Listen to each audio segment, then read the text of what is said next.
commence.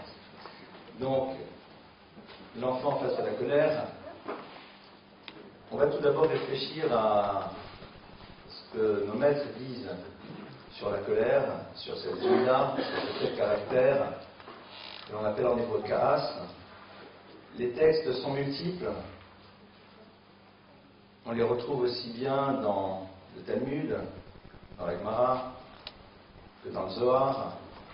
Et on voit la présence de la colère aussi dans la Torah. Entre autres, plusieurs fois avec Moshe Rabbeinu, avec Moïse notre maître, dont la Torah nous dit qu'il s'est mis en colère et brusquement il a oublié la loi. On décrit colère, et cette colère génère un oubli de la loi au niveau de Moïse. Colacoès, celui qui se met en colère, puis le Oved Avodazara, c'est comme s'il se consacrait à l'idolâtrie. Alors on ne va pas faire l'exégèse et le commentaire de ce texte, on comprend quel rapport y a-t-il entre les deux. Il y a un texte du Zohar aussi qui nous renvoie au fait que celui qui est en position de colère, eh bien, ça révèle une problématique profonde au niveau de son âme. Je ne sais pas vraiment ce que ça veut dire. Mais ce qui est sûr, c'est que c'est vraiment pas très très bien vu. Et il va falloir essayer de comprendre qu'est-ce qui crée les colères, qu'est-ce qui fait que l'enfant a des colères, qu'est-ce qui fait que nous, en tant qu'adultes, nous en avons, où se situe le vrai danger de ces colères, et comment peut-on imaginer un tout petit peu faire un travail par rapport à cela. Le point de départ est le même aussi bien pour l'adulte que pour l'enfant. Nous avons tous un certain nombre de schémas sur la manière dont les choses devraient exister dans l'existence. Tous. Ces schémas ont été nourris par notre éducation, par les environnements dans lesquels nous avons grandi, et la première difficulté que nous allons avoir dans notre vie, c'est de réaliser que ces choses qui semblaient être normales, naturelles et évidentes ne seront pas toujours comme cela. On va commencer tout de suite de manière très concrète avec l'enfant, les premières colères de l'enfant, c'est-à-dire les colères du nourrisson. J'avais évoqué ça, je pense, dans le premier cours, ça va peut-être vous rappeler quelques souvenirs. L'enfant, lorsque il est tout petit, nourrisson, s'habitue à quelque chose de très simple, c'est que le monde adulte est à son service. Pour le nourrisson, lorsqu'on a un besoin, on l'exprime à sa manière. Il ne sait pas encore verbaliser les choses, donc il a son langage. Et il a une et un adulte qui sont là, qui essaient de décoder son langage, et puis de répondre donc à la demande exprimée par cet enfant. C'est passionnant. C'est-à-dire que nous sommes là, il crie, ce n'est pas de la colère, il exprime quelque chose, et puis nous on va essayer de décoder. Les mères savent le faire parfois bien mieux que les pères, et voir si là cet enfant a faim, s'il a soif, s'il est sale, s'il a des coliques, s'il a besoin d'un câlin, s'il a fait ce qu'on appelle un cauchemar, et donc on essaye d'amener une réponse. On le nourrit, on le change, on le câline, on le berce, on le rassure, et tout va bien. Et donc l'enfant, pendant les premiers mois de sa vie, s'habitue à ce schéma qui est quasiment systématique. J'ai un besoin, je l'exprime à ma manière, l'adulte vient, décode mon besoin, répond à celui-ci, et tout va bien. Et puis un jour, que se passe-t-il? Nous ne décodons plus. Ou alors nous décidons que même si nous avons compris quel était le besoin de l'enfant, nous n'allons pas y répondre nécessairement immédiatement. Tu te sens un peu seul dans ton lit à 2h du matin, tout va bien, tu as mangé, tu as bu, tu n'as pas de colique, l'abdomen est souple, il est propre. Bon, il se sent un peu seul, alors il a envie un peu de compagnie. Ben, on va lui expliquer gentiment que, ben non. C'est-à-dire qu'auparavant, nous prenions près de nous, que sais-je, et puis là, c'est plus ça. Et alors là, il a un problème. C'est que le système ne marche plus. Alors bien sûr, qu'est-ce qu'on fait? on va dire peut-être que je les ai pas assez informés sur mon besoin. Donc comme il est encore à l'âge dans lequel il ne s'exprime pas trop, la technique est simple, on augmente les décibels de la sono et on voit comment ça marche. Et si ça marche, on a juste compris qu'au lieu de démarrer à 40 décibels, il faut démarrer tout de suite à 80, comme ça c'est plus rapide. Et puis un jour, on résiste, on s'achète des bouts de caisse, on tient le choc. Et donc l'enfant est en train de découvrir que dans la vie, la réalité n'est pas toujours celle qu'on aurait imaginée et que les choses changent. Cet exemple va être un point de départ pour bien montrer que la colère, c'est une réaction normale.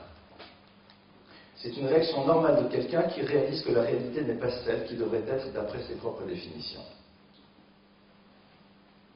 Ce n'est pas comme ça que d'après moi cela se devrait être. Donc, j'ai envie de faire en telle sorte que les choses soient comme je voudrais qu'elles soient. Et c'est totalement entendable. Il n'y a rien de mal. Jusqu'à présent, ça a toujours été comme ça. Pourquoi aujourd'hui ça change? Je ne suis pas d'accord.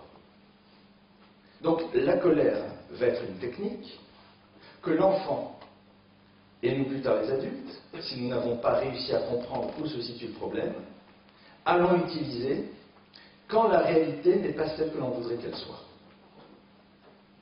Et là, où les enjeux vont-ils se trouver? Pour l'adulte, il y a un travail à faire, et pour l'enfant, un second. Au niveau de l'adulte, lorsque ces colères n'ont pas été travaillées, eh bien, on va devoir réaliser la dimension extrêmement destructrice, pardonnez-moi, de cette colère, pour pouvoir commencer à travailler sur elle. Les adultes ne commencent à penser à leur colère que quand ils en voient des effets catastrophiques. C'est-à-dire que le bénéfice que l'on a est amplement comblé par le déficit que l'on obtient par ailleurs.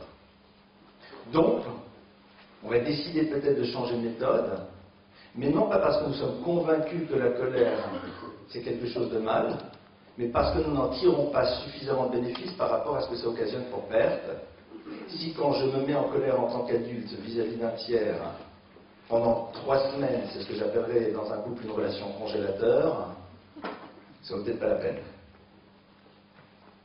Alors qu'en vérité, le travail, il est où? Le travail, il est censé avoir commencé bien plus tôt, mais souvent, malheureusement, on ne l'a pas fait. Le vrai problème de la colère, vous savez, c'est quoi? C'est que ça marche. Et comme ça marche, alors pourquoi changer de méthode? La colère, c'est tout simplement un système dans lequel on met en place un rapport de force, et ce rapport de force, lorsqu'il est à notre avantage, on l'utilise, et si ça marche, pourquoi je devrais changer de système? Je désire obtenir quelque chose. Je veux te signifier que je ne suis pas d'accord. Je veux te faire changer d'avis. Je veux te montrer que c'est moi qui décide. J'utilise le rapport de force à mon avantage pour obtenir, pour signifier et pour diriger. Tant que le rapport de force est à notre avantage, c'est génial. Ça marche. Pourquoi changer de méthode? Et c'est ça, au fond, le premier problème. Le premier problème de la colère, c'est que comme c'est l'utilisation d'un système qui peut marcher, on va s'habituer à celui-ci, et au fond, on ne va l'abandonner que le jour où on découvrira que le rapport de force n'est plus à notre avantage. Mais tant qu'il est à notre avantage, nous utilisons le même système. La colère chez l'enfant est normale, comme nous l'avons vu. Elle est tout simplement la réaction face à une réalité qui n'est pas celle qu'il aurait voulu. Et donc, il essaie de transformer les choses. Et il a face à lui des adultes qui lui imposent. C'est une stratégie dans laquelle il exprime à la fois son désarroi par rapport à une situation radicalement nouvelle. C'est totalement nouveau comme situation, ça n'existait pas de cette manière auparavant. Et en même temps, il est en train d'expérimenter si ce modèle-là, si cette technique-là peut aboutir. Et à partir du moment où ça marche, pourquoi, au fond, ne pas continuer à l'utiliser? L'enfant face à la colère, c'est d'abord l'enfant l'univers familial et dans ses rapports de force et dans la manière dont on a organisé la relation à l'intérieur de cet univers. L'enfant grandit dans un univers et il va d'abord être dans ses colères parce que c'est la manière la plus simple d'obtenir ce qu'il veut, mais il va perdurer dans ce système s'il voit que l'univers familial fonctionne sur le principe du rapport de force. Et le rapport de force n'est pas toujours le rapport de force dans la violence. Le rapport de force, il peut être dans toutes les manipulations, dans tous les chantages affectifs, dans tous les silences, dans tous les mots un petit peu glaçants, cyniques, durs, dans toutes les privations d'affection que l'on peut effectuer vis-à-vis de l'autre. Le rapport de force, chacun le trouve comme il le découvre. Si on se rend compte que l'autre n'est pas du tout sensible à notre explosion, on va réaliser que l'autre, par contre, peut être bouleversé par des mots dans lesquels on le remet en cause dans son éducation, que sais-je. Quand on parle de sa famille, quand on prend de la distance, quand on est dans le silence. Donc on utilise cette stratégie et l'enfant le perçoit parfaitement. L'enfant va continuer à être dans un système de colère, c'est-à-dire dans le concept du rapport de force, si dans l'univers familial et par extension dans l'univers scolaire, on fonctionne sur le même principe. Parce que l'enfant apprend que c'est à travers cette méthode-là que l'on peut obtenir, c'est de cette manière-là que les choses vont fonctionner, il n'en a jamais vu une autre. Ah, me direz-vous, mais moi je ne crie pas, je ne hurle pas. C'est pas grave. Tu utilises quoi comme rapport de force? Tu utilises quoi? D'accord. Ah si, ça marche, ça marche pas. Bon, qu'est-ce qu'on fait? Avec, sans? Ça marche? Non. Je peux vous le faire comme ça en morse, mais ça va être difficile.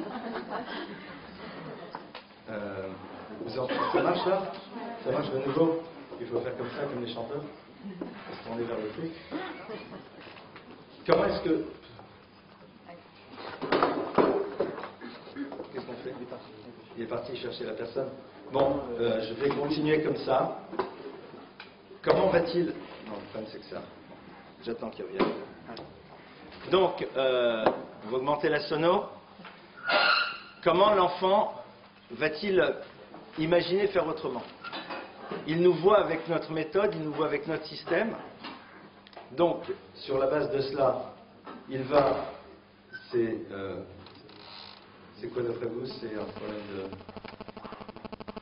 Il va, à moins que ce soit la pile... Oui, ah ben c'est pas mal. C'est une bonne idée ce que vous avez eu. Merci beaucoup. C'est très bien, ne touchez plus.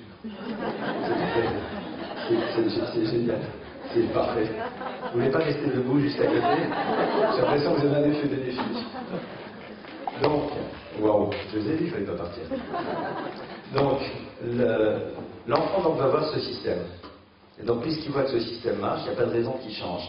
Les rapports de force, comme on l'a dit, ne sont pas nécessairement dans la violence, ne sont pas nécessairement dans les cris, ils vont être tout le système des rapports de force.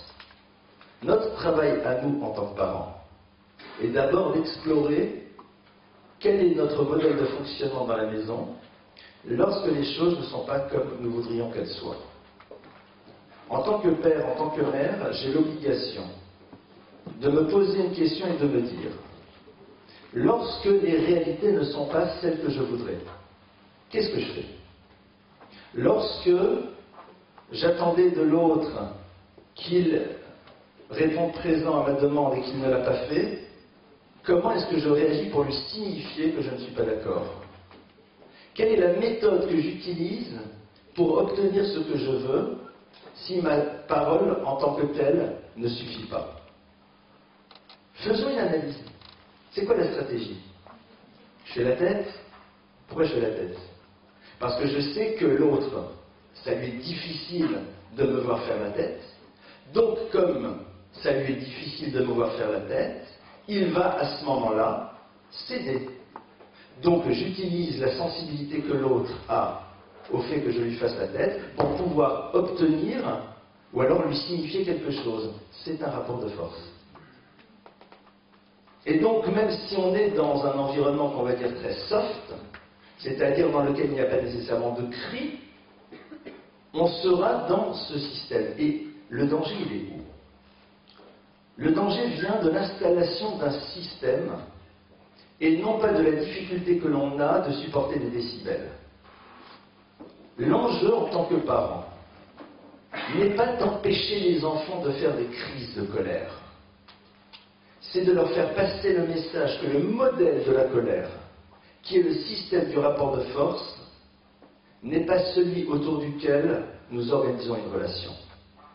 Parce que nous posons ici, non pas juste la gestion du groupe famille à l'instant T, mais nous sommes en train d'organiser leur vie future dans leur propre couple et dans leur propre histoire de famille. C'est pour ça que, bien sûr, ce qui nous dérange en premier lieu, c'est l'enfant qui est en colère, qui se met en colère et tout. Ça nous embête. Parce que ça fait du bruit, parce que c'est compliqué à gérer.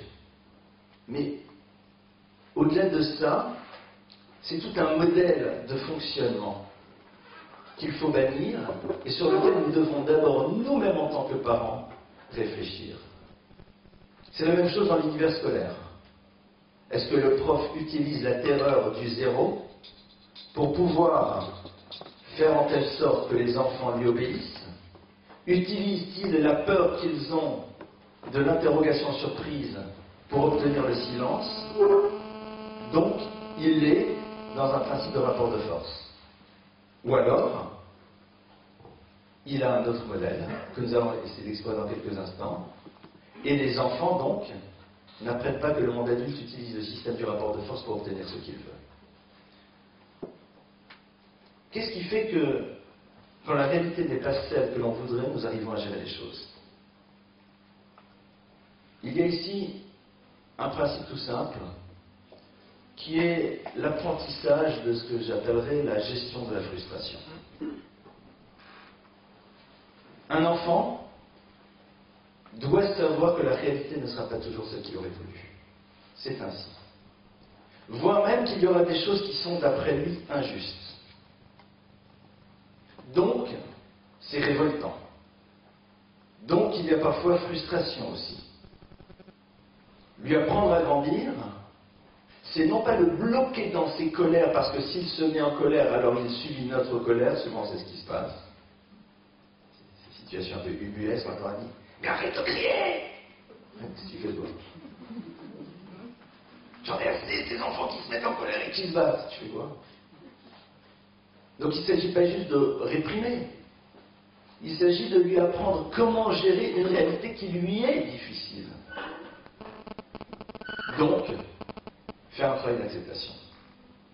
Ce travail d'acceptation, c'est nous-mêmes en tant qu'adultes qui devons le faire vis-à-vis de l'enfant. C'est-à-dire, comme on l'a souvent vu en filigrane dans ses cours, accepter la réalité de l'enfant tel qu'il est et non pas tendre à ce qu'il soit ce que nous aurions voulu qu'il soit. En tant que parents, nous avons tous des frustrations. Nous avons tous imaginé l'enfant, et c'est ça le problème, c'est qu'on l'a imaginé, et qu'on ne découvre pas toujours des réalités qui correspondent à notre imaginaire de l'enfant. Mais on va gérer, on va accepter. Alors la meilleure manière, c'est de ne rien rêver, comme ça au moins c'est plus simple de découvrir au fur et à mesure. Mais souvent c'est pas ça. En tant qu'adultes, nous avons appris, ou nous sommes censés apprendre, à accepter que les réalités ne seront pas toujours ce que nous aurions voulu. Et c'est pas grave. Et c'est ça, au fond, être adulte. Faire grandir l'enfant et lui apprendre à ne pas tomber dans le système de la colère, ça va être, de nouveau, et j'insiste beaucoup là-dessus, construire une atmosphère dans laquelle l'enfant ressent que même si une chose n'est pas comme nous l'aurions voulu, nous savons parfaitement l'accepter, le digérer et vivre avec. Et ça, il y a de multiples occasions pour l'enfant de le voir. Nous sommes dans un magasin, nous voulions tel et tel produit, et il n'est pas là. Comment est-ce qu'on le vit? Oh là là, c'est jamais là, j'en ai assez. Même si on ne le fait pas trop. Il voit que le fait que ça n'est pas là comme on le voulait, génère chez nous quelque chose qui est difficile. Si on est capable de dire, ah, quel dommage, j'aurais bien voulu, bon, c'est pas grave, c'est des choses qui arrivent. Donc on a exprimé face à l'enfant le fait que c'est sûr que nous attendions cela, mais bon, les choses ne seront pas toujours comme on l'aurait voulu, et c'est pas grave. Donc il voit chez le parent, et à la fois cette première notion que, ben oui, tu attendais quelque chose, tu aurais bien voulu que, pour toi tu considères que quand tu rentres dans le magasin ça devrait être comme ça, et puis maintenant c'est pas comme tu l'aurais voulu, donc ça t'ennuie. Donc au fond tu es crédible, c'est-à-dire tu dis bien que ça t'ennuie, hein, parce que je dis pas que ça t'ennuie, pas ça t'embête, mais en même temps tu es en train de m'apprendre comment on réagit à l'intérieur de soi lorsqu'une chose n'est pas ce qu'on aurait voulu qu'elle soit. Et donc, un enfant a besoin de voir de manière régulière chez ses parents ce type de réaction. Ça va être une des bases qui va lui permettre à lui de comprendre que dans la vie, on peut à un moment gérer une déconvenue sans que pour autant nous en soyons bouleversés, révoltés, et que ça génère chez nous un sentiment difficile. Parfois on n'y arrive pas en tant que parent. Et c'est ça la difficulté. Ça va être très très difficile de faire passer le concept après l'enfant. Alors on va réussir à le bloquer dans la colère, parce que le rapport de force sera à notre avantage. Parce que nous serons encore plus forts que lui, et donc il va voir que ça ne sert à rien à lui de mettre les décibels à 80, parce que nous, comme on les met à 120, il perd. On utilisera ça ou une autre méthode. Donc il dira, bon ben dans cet univers-là, ça ne sert plus à rien que je me mette en colère, puisque de toute façon en face de moi, j'ai quelqu'un qui est encore plus fort dans ce système. Donc, ça ne sert à rien. Mais attention, j'attends la suite. Le jour où le rapport de force sera de nouveau à mon avantage. Et donc, on aura des adolescents qui utiliseront le concept de la colère sans se mettre en colère, c'est-à-dire ils sauront ce qui fait mal, ce qui fait peur, ils sauront comment à un moment créer chez nous des angoisses, donc rapport de force à leur avantage, et ils joueront avec. Mais si c'est comme ça, c'est pas grave, je travaillerai pas mes maths. On aimerait entendre un jour qu'il dit si c'est comme ça, je travaillerai pas mes maras. Ça existe peut-être, j'en sais rien. Et là, ils savent que ça fait mal. Là, ils savent que ça génère une angoisse, ça génère une tension. Donc, on va céder. Ils n'ont pas hurlé, ils n'ont pas tempêté, mais c'est le même principe. Et donc, toute leur vie, ils risqueront d'organiser leurs relations autour d'individus dont ils savent qu'ils arriveront à être dans le rapport de force à leur avantage. Et éviteront extrêmement habilement ceux vis-à-vis desquels le rapport de force sera leur désavantage. Vous avez des centaines et des milliers d'adultes qui fonctionnent encore aujourd'hui de cette manière.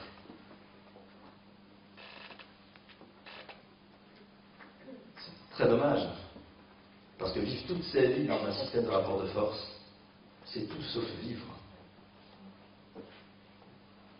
C'est au moment où l'enfant commence à grandir qu'on va nous le lui apprendre.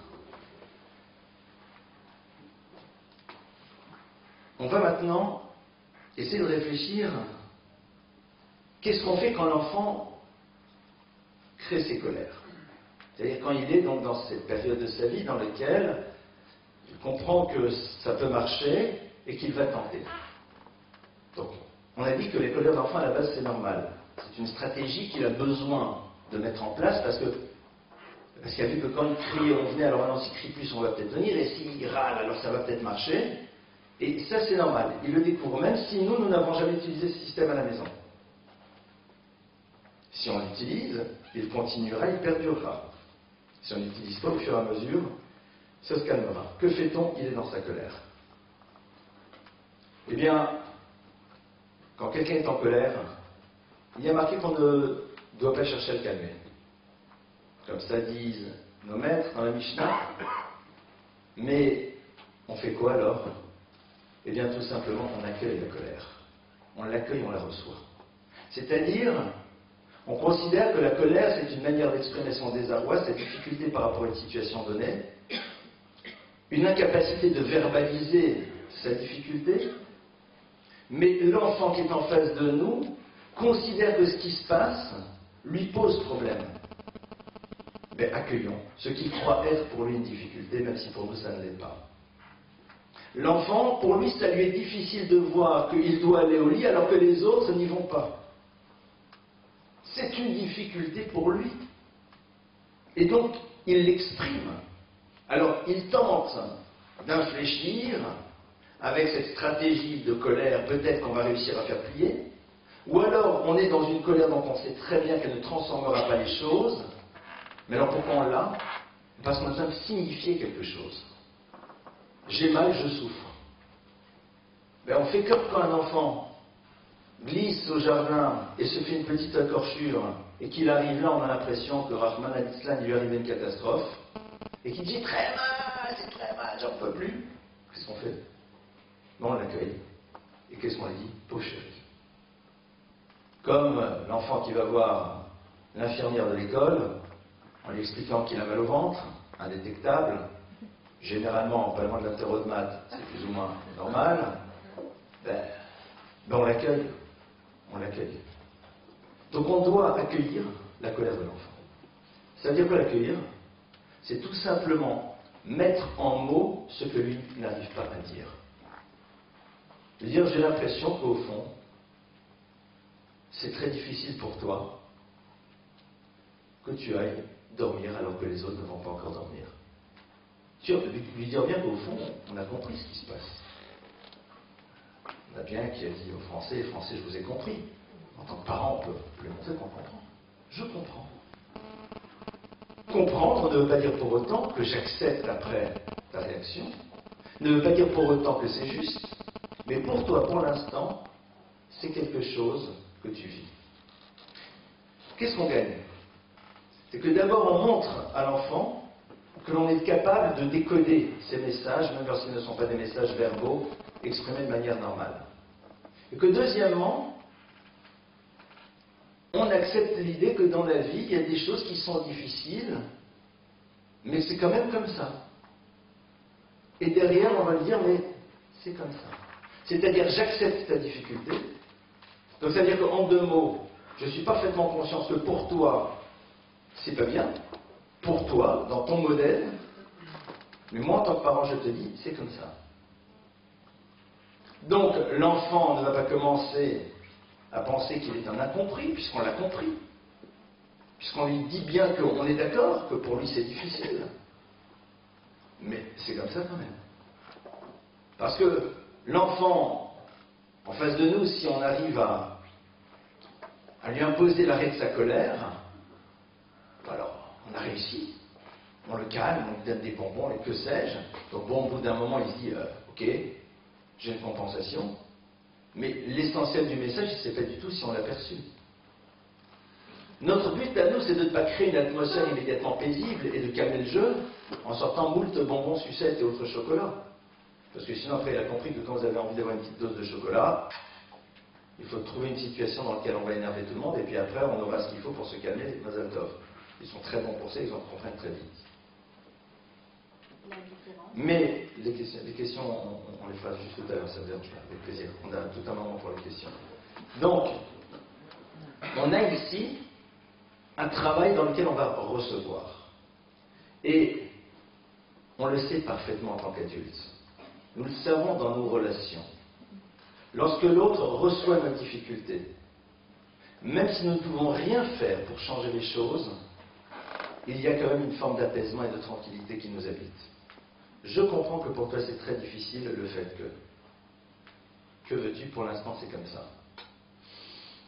C'est vrai que la réalité compliquée reste compliquée. Mais le fait de savoir que l'autre a décodé ce qui m'était difficile et que j'exprimais autrement qu'à travers le verbe, ça rassure. Et dans la relation à l'enfant, on installe ici un principe, c'est que c'est vrai que pour toi ça ne devrait pas être ainsi, mais en tant que parent, je fixe la règle. Notion qu'on avait bien explorée lors du tout premier cours. Et donc, l'enfant aussi comprend que le principe de hiérarchie qui existe à l'intérieur de la famille fait que ce ne sont pas ses définitions à lui des choses qui construiront ce que j'ai envie de dire la politique de la famille.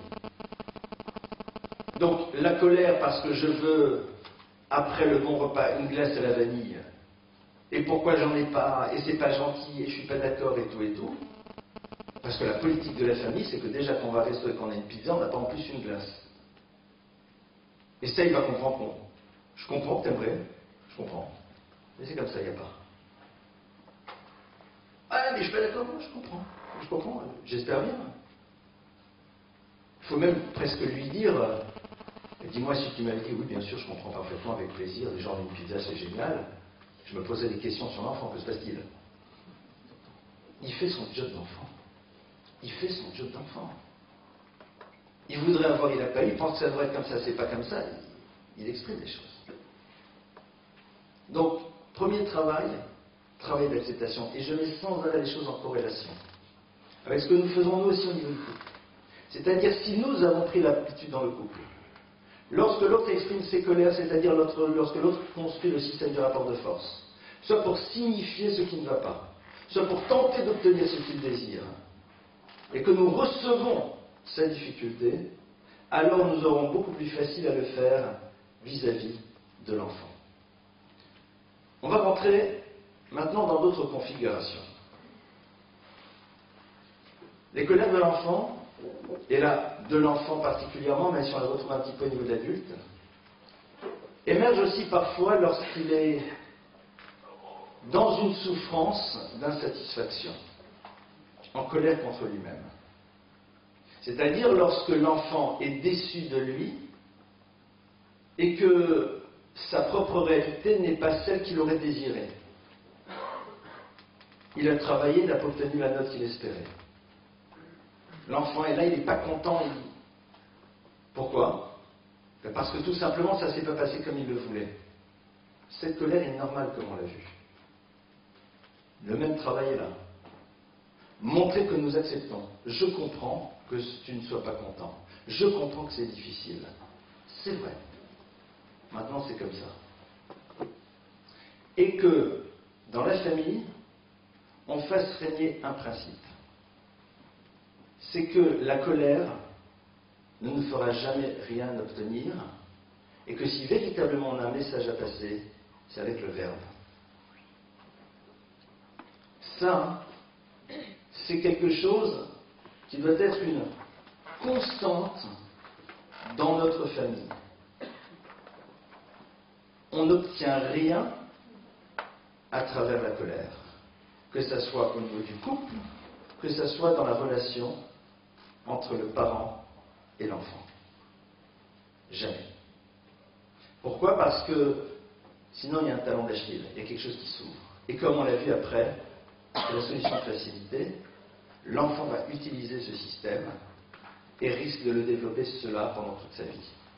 Donc comment est-ce qu'on fait pour arriver au fond à introduire la dimension de la verbalisation? Parce que c'est ça au fond qui va être l'enjeu. Comment est-ce qu'on va faire pour que l'enfant verbalise? Alors, quand il est petit, il ne peut pas verbaliser, il crie. Et vous savez d'ailleurs que les bébés qui font des crises de colère parce qu'on ne les prend pas comme ils le voudraient à 3 h du matin ou autre, ils entendent parfaitement nos mots. Quand vous dites, mais je sais que tu aurais beaucoup aimé d'être dans le lit de papa et maman maintenant à 2 h du matin, c'est quand même beaucoup plus confortable, mais tu sais, maintenant, les enfants, ils dorment dans leur lit. Je ne vais pas vous ressortir les études et le travail qui a été fait, entre autres, par Dolto et par la suite beaucoup avec Orlin Eliachev. Les maîtres de la Gemara nous ont dit depuis longtemps que l'enfant, même dans le ventre de sa mère, entend et comprend les choses. Aujourd'hui, c'est reformulé, mais on le sait. L'enfant entend parfaitement ce qu'on est en train de lui dire. Il comprend parfaitement le sens des mots, même s'il n'arrive pas à décoder véritablement ce que veulent dire ces mots. Il y a comme ça ici une forme de préscience de ce que le parent est en train de lui faire passer comme un message. Et ici, ça ne veut pas dire pour autant que ça va être la formule magique, paf, et ça y est, il arrête de se mettre en colère. Mais cette idée-là, elle commence à lui pénétrer. Mais par la suite, il peut verbaliser. Et quand il peut verbaliser, Alors, dans un moment de colère, on l'arrête, on lui dit un instant, dis-moi ce que tu es en train de vouloir me dire avec des mots. Et vous constaterez que souvent, ils ont difficile. Et la difficulté qu'ils ont en plus, c'est de nous regarder. Et là, je vais vous donner une technique. Ce n'est pas une technique qui va marcher à 100%, mais ça marche pas mal du tout. Lorsque l'enfant commence à être dans sa colère, lorsqu'il est petit, souvent, il ne nous regarde pas. Lorsqu'il va grandir, il nous regarde dans un air de défi. On va maintenant réfléchir par la suite sur les colères des adolescents. Mais il ne nous regarde pas, parce que c'est sa colère qui est son langage. Donc il faut maintenant rétablir le contact, et le premier contact que l'on crée, c'est le contact visuel. Et une Ashunra de Liban, nous le savons parfaitement, les yeux sont liés au cœur. Donc on le prend, on le touche, on lui met la main sur l'épaule, on lui prend la main, et on cherche son regard. Qu'est-ce qui se passe? Que se passe-t-il? Explique-moi, pourquoi tu n'es pas content? Ah là, tu n'es pas content, je comprends. Mais c'est comme ça. Yes. Et quand vous arrivez à capter son regard, à ce moment-là, on voit généralement dans son regard une forme de profonde détresse, qui est normale, parce que la vie, c'est pas comme j'aurais voulu qu'elle soit, et c'est super embêtant. Ne prenons pas ça dans un sens dramatique, hein. Enfin, on n'est pas dans une détresse majeure, mais il a un peu perdu, quoi. C'est pas comme je voulais, c'est... Ben oui, ben oui, ben oui, tu fais ton essai, tu découvres, qu'est-ce que tu veux. Donc ça va être une technique, c'est-à-dire rétablir le contact, et s'il ne peut pas verbaliser, commencer nous aussi par verbaliser. C'est-à-dire lui dire les mots qu'il ne peut peut-être pas dire, mais qu'au fond il aimerait bien pouvoir prononcer. Comme on fait dans le couple, quoi. Dis-moi ce qui ne va pas. Vous avez souvent entendu immédiatement le conjoint dire « Eh bien, je vais te dire ce qui ne va pas ». En premier lieu, ça existe. Si on y arrive, c'est génial, mais généralement, dans ce genre de cas, il n'y a pas de colère. Généralement, ben non. D'abord parce que verbaliser, c'est avoir les idées claires, on ne les a pas toujours. Et puis il y a parfois énormément d'éléments qui sont présents. Donc, nous-mêmes, on va commencer par dire les choses. J'ai l'impression que tu n'es pas du tout content ou contente, ou tu es très en colère parce que ceci, cela. Généralement, on passe toujours à côté. Donc l'autre, ça lui est encore plus difficile parce qu'elle a vraiment rien compris. Mais c'est pas grave, on a réintroduit le mot, le verbe. Et si l'autre dit non, on va tenter autre chose, jusqu'au moment où l'autre, entendant la musique des mots, mais prononce à ce moment-là ces mots. Et c'est là où, en effet, l'histoire, elle s'ouvre. Et c'est la même chose pour l'enfant. L'enfant, il doit apprendre que dans la vie, on a le droit parfaitement de ne pas du tout être d'accord, d'être complètement pas d'accord, de trouver injuste, pas sympathique, ce que vous voulez, il a le droit. C'est une liberté absolue. Au nom de quoi nos définitions seraient vraies dans l'absolu. Ce qui est vrai dans l'absolu, c'est la Torah. Mais la manière dont on comprend l'éducation des enfants, peut-être quelques idées, mais lui, il a des idées. Lui, il considère qu'au fond, tant qu'on n'est pas fatigué, on peut rester réveillé. Ça se tient. Ça se tient. Hein, c'est une idée. Ah, mais après, il y a des conséquences le lendemain matin, mais moi, je ne réfléchis pas sur quelques 8 heures. Moi, je réfléchis à l'instant T. Demain, c'est un autre jour. C'est-à-dire que, dans sa logique, il a une forme de logique. Toi, tu me dis toujours mange les bons légumes, donc c'est-à-dire si c'est bon, il faut le manger. Mais moi, je considère que le chocolat au toast, c'est bon. Je ne peux pas en avoir. C'est-à-dire qu'il a son système, qui est essentiellement guidé par ses désirs, par ses envies primaires, c'est vrai. Mais il a son système. Et donc, on doit accepter ça. Seulement, il doit être capable de nous dire ce qui lui pose problème. Parce que, à travers la gestion des colères, on est en train d'introduire quelque chose de fondamental. La libre circulation de la parole à l'intérieur de la famille.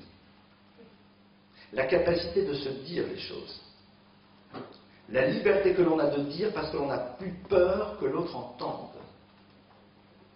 Et ça, c'est un point qui va être capital.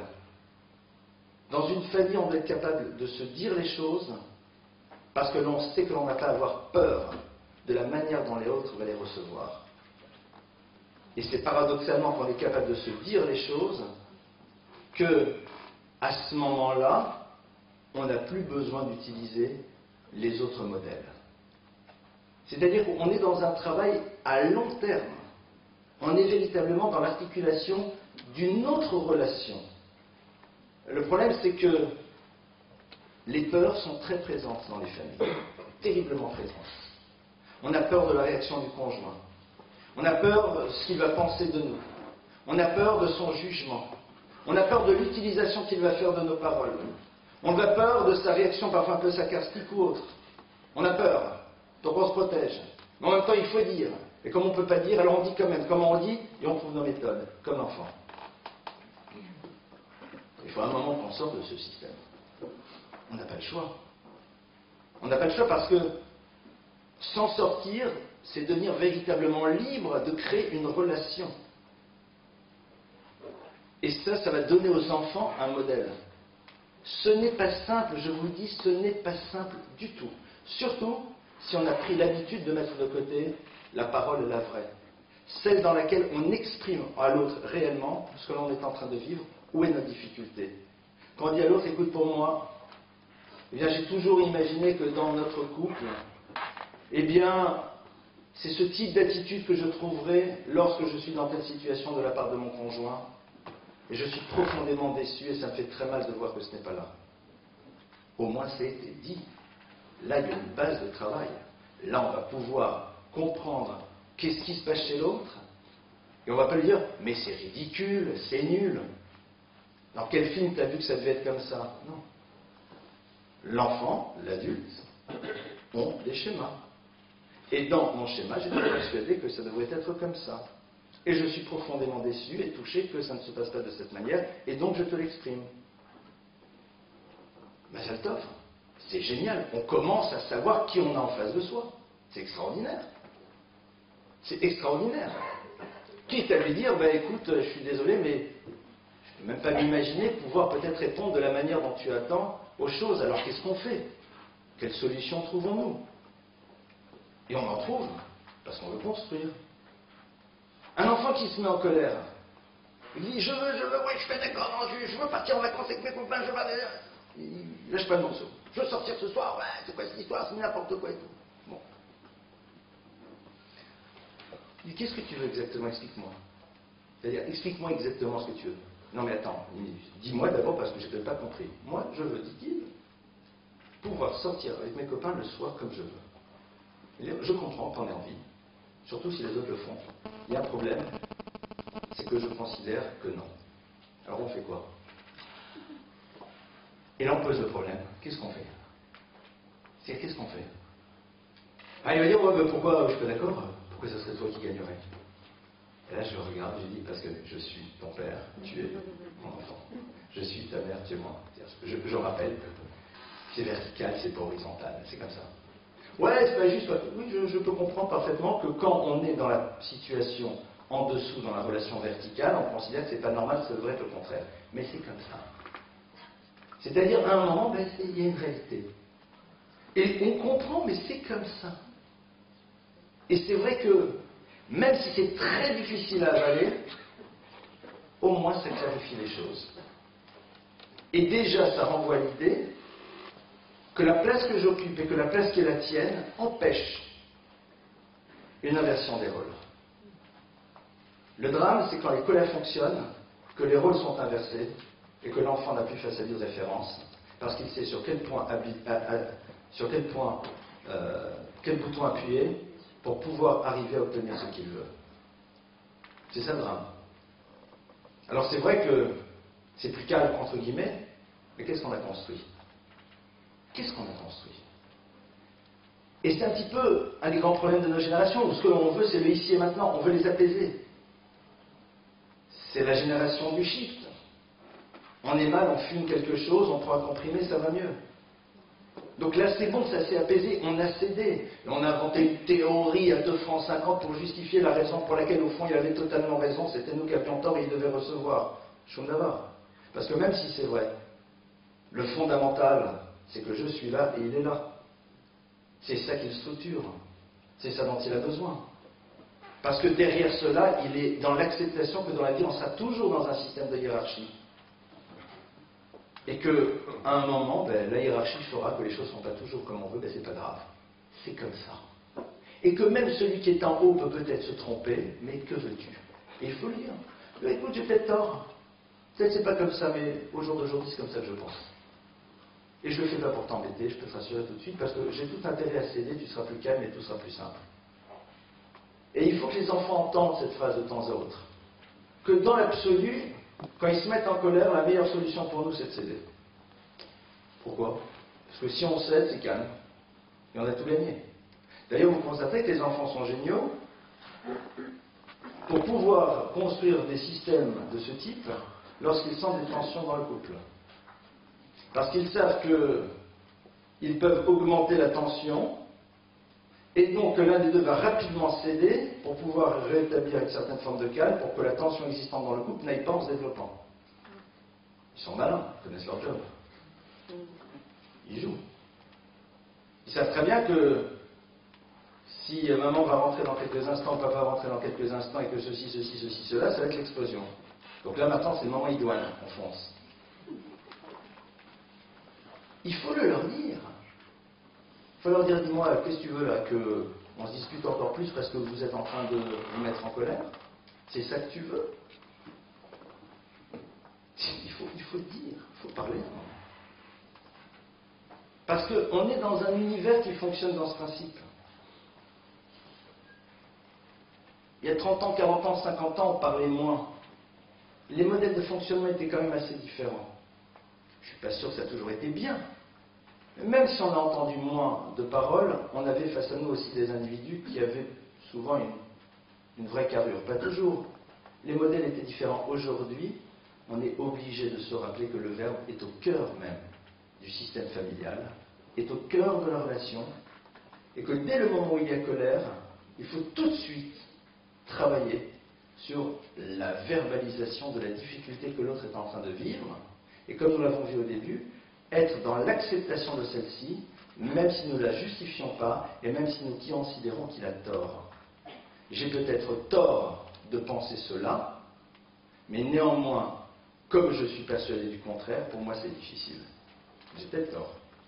Mais accepte que pour moi, qui considère ne pas avoir tort, ça m'est difficile. Déjà, on a nourri.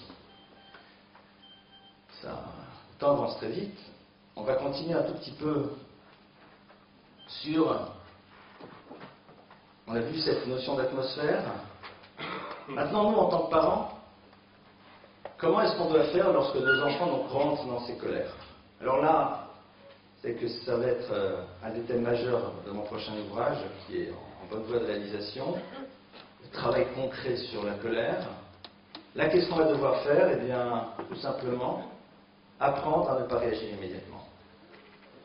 C'est-à-dire, nous, en tant que parents, nous sommes confrontés à l'enfant et sa colère. Il est en colère.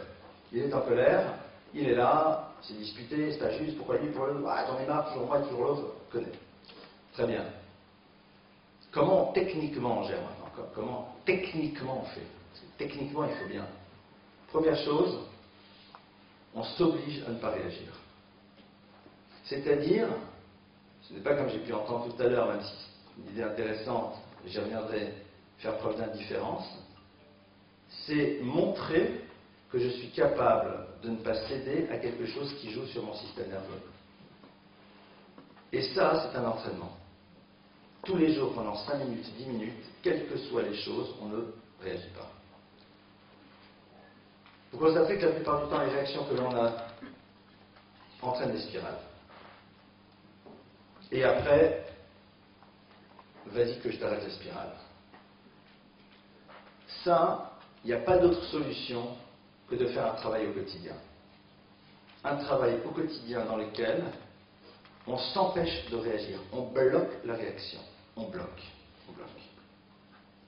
Et on aura toujours le temps, dans un second temps, pardon, on aura toujours le temps, dans une seconde partie, de réagir, de dire des choses. Parce que, au passage, les enfants testent aussi pour savoir comment ça va se passer chez nous. S'ils voient que, bon, ben, t'as envie de te mettre en colère, ça me fait beaucoup de peine, qu'est-ce que j'y fasse? De dire, bon, ils voient que ça ne fonctionne pas. Ça la note. Ça la note. Et si on ne se sent pas capable, on se lève et on part. On abandonne le terrain. On peut leur dire la phrase, et de nouveau on verbalise, écoutez, j'ai pas envie de moi aussi m'énerver, parce que ça va mal se passer, alors salut. Voire même dans certains cas, on peut avoir ce courage de leur dire, écoutez, je sais que si vous continuez comme ça, ça va me mettre en colère, j'ai pas envie de me mettre en colère. Vous voulez quoi? Une canette de coca? Prenez. Leur montrer qu'en effet, eh bien, on va peut-être pas être capable, et que donc pour ne pas tomber dans quelque chose que l'on ne veut pas, eh bien on se débarrasse du problème. On a le droit de temps à autre d'acheter une tranquillité parce qu'on ne saura pas gérer la tension. On a le droit. Écoutez, je vous sens très nerveux, je sens que... et après, c'est moi qui vais exploser, j'ai vraiment pas envie, je trouve que ça serait nul. Alors, vous voulez quoi? Qu'est-ce que tu veux, toi? Une Suzanne? Tu veux quoi? Avec plaisir. Voilà, hop. Et on a acheté. Mais on le leur a dit. On le leur a dit. On a le droit d'être faible. Attendez, on n'est pas des surhommes. On n'est pas des malachim. Le nitna Torah, le malachim sharet. Et c'est très intéressant parce que c'est quoi le message que l'enfant entend? C'est qu'on a parfaitement décodé ce qu'il voulait, mais qu'en même temps, pour nous, en tant qu'être humain, on n'y arrive pas toujours à gérer. Donc en deux mots, on ne peut pas toujours. Et donc, on préfère donner la canette plutôt que de tomber dans quelque chose que nous ne voulons pas. Donc on lui a signifié l'importance que représentait pour nous la colère.